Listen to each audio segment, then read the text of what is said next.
অনেক দিন আগের কথা। সবুজে ভরা শান্ত একটি গ্রামের মধ্যে থাকত দুই ঘনিষ্ঠ বন্ধু, রহিম ও করিম। তারা ছোটবেলা থেকেই পাশাপাশি বড় হয়েছে।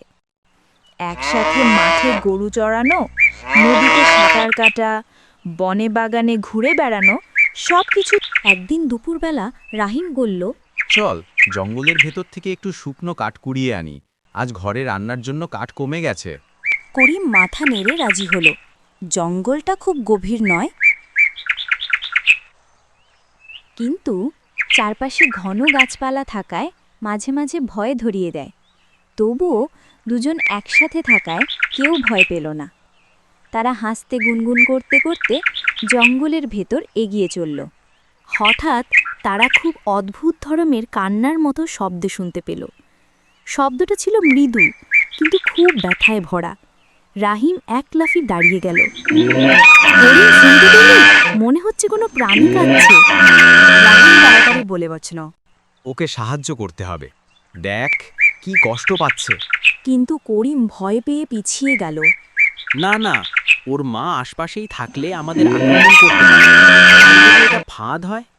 রাহিম শান্তভাবে বলল, ভয় তো লাগবেই, কিন্তু ভয় পাওয়া মানেই পালিয়ে যাওয়া নয়। যদি আমরা সাহায্য না করি, হরিণটা হয়তো মরে যাবে। কথা বলে রাহিম কাঁটা ঝোপের কাছে হাঁটু গেড়ে বসে সাবধানে কাঁটা ছিঁড়তে শুরু করল। হাত দুটো কাঁটায় আহত হলো, তবুও সে থামল না।